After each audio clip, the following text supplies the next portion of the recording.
It all begins with the audience. Everything we envision, everything we create, begins and ends with our audience. The expectation from our guests is really high, but there's a lot of things that sort of keep us on the right path to delivering great entertainment, and that comes down to variety. The music has to resonate, the international appeal has to resonate, and the production value, the spectacle for the guest has to be really impressive as well. From the Welcome Aboard show to the various and ongoing musical productions, the cast on each ship studies, perfects, and then performs every theatrical show you experience on board. As a performer, your work ethic lends itself for you to be able to do that. It's definitely hard work, but the ability to be, in a day, I'm a debutante, I'm a rock star, I'm a member of Motown, a disco diva from the 1970s. I think if I didn't have the ability to do that, I probably wouldn't be here. Recently, we've made some strategic brand partnerships, most notably our partnership with Stephen Schwartz. Instead of taking an off-the-shelf piece of the product, we went right to the source. We went to Stephen, who creates these musicals, these fantasies for Broadway, and had him collaborate with us on creating something totally original, totally new that guests can only see on a Princess Cruise.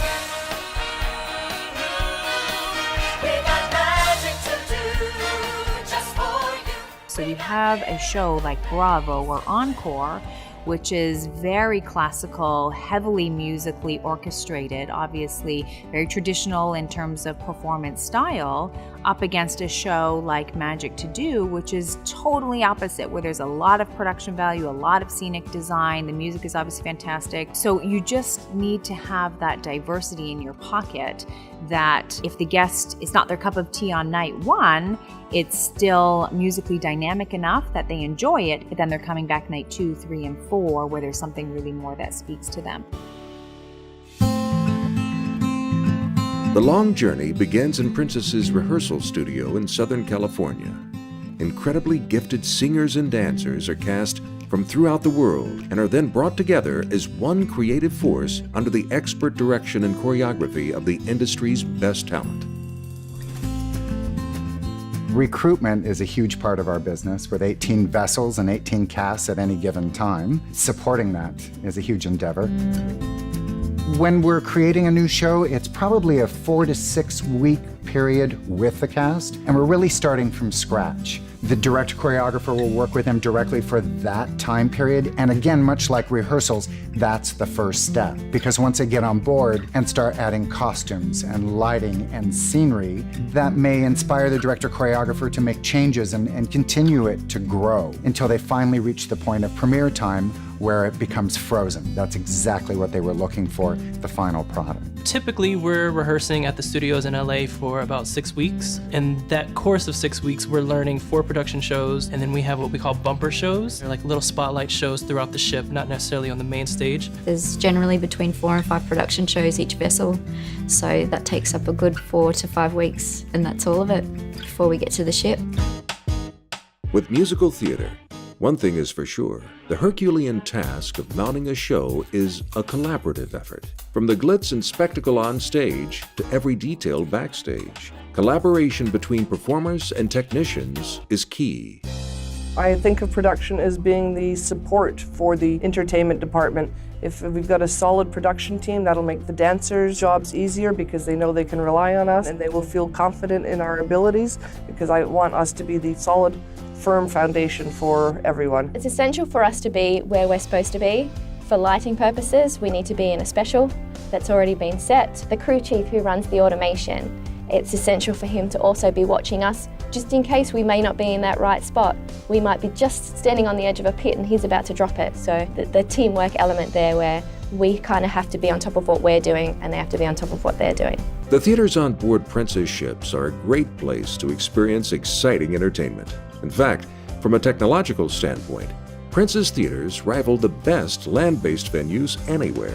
State-of-the-art technology like giant LED video walls and computer-controlled intelligent lights, as well as in-stage elevator lifts for scenery and cast, offer the creative teams a host of possibilities to create that wow factor for audiences across the fleet.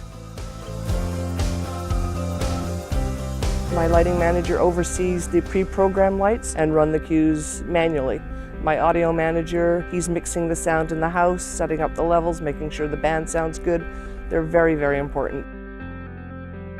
Alex 1, coming in! Oftentimes, Princess theaters resemble the controlled chaos of Grand Central Station, and this state of constant change from one show or event to another remains one of the great challenges facing the technical team. On land, you have the same show with a different audience every night. On the ship, you've got the same audience every night and a different show. We run a full repertory theater, and basically what that means is that we have about 4 to 8 shows, full shows, that we can do at any one time. And it usually takes about a night to get it set up for the next day. The disco show on The Crown Princess, for example, it's a full stage show, it's glittery, it's flashy dashy, it looks amazing. And then as soon as the show's over and the cruise director walks off stage, we're behind the curtain tearing it down. Because we have to build the Magic to Do show that night, which involves none of the same scenic elements. One element that best exemplifies our commitment to the creative aesthetic are the incredible costumes that remain a hallmark of all Princess shows. Conceived by accomplished designers, the process of crafting these unique and stunning costumes is one of great intricacy and care. Typically, a show's costumes take 2 solid months to produce, and Princess shows usually require between 80 and 120 costumes per show. When the cast arrives on board, it's time to transform and adapt the various shows to the venue. A real stage with real set pieces and real limitations, all of it built inside of a moving ship on a shifting ocean. Retaining the information for a dancer is a lot to keep in your mind because you're doing choreography, you're doing blocking, but then also you have to think about, okay, where's the pit? Where are the stairs? Where's everything that we don't have in the studio? Where is it on the stage that I'm gonna have to, be aware of? Safety is our #1 concern on the stage. When we're doing a production show, we've got cameras on the stage as well as the stage crew are watching the stage. I'm watching from the production booth. Eddie, my crew chief, is watching from the perch. So anytime we open the lift, for instance, and bring the lift up, and there's a hole on the stage, everyone is watching that to make sure nothing goes wrong. We won't fire the cues if there's any possibility of anyone getting hurt. That's just not allowed for us. Trying to keep the show fresh for 6 months, it can be challenging, but I know for me personally, I like to rely on the energy of the audience. So if there's a lot of energy coming from the audience, it really helps to keep the show fresh. We're constantly finding ways to make it better, make your character more or to make it less if you've done too much, So it's a constant work in progress. If I didn't want to share my gift, I could be happy singing in the shower every day. I love to sing and I love to perform, but it's about just that. The opportunity, the ability to give it to someone else. It makes a difference when people enjoy it. It makes a huge difference because I wouldn't want to do it if they didn't.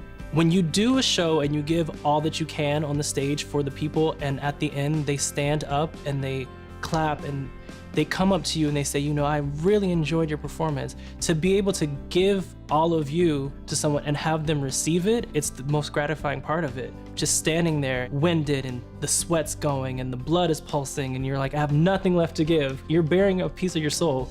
And when it's received in such a positive way, it explains why we do it. If the audience is giving a standing ovation, I still get choked up about it. Because we're not in it for the glory in production. We're happy for everyone else to get the applause, but you still feel really good to be part of the magic. I like to be behind the scenes, making sure the magic happens and keeping the crowds happy and entertained. And I'm getting misty-eyed now, even thinking about it.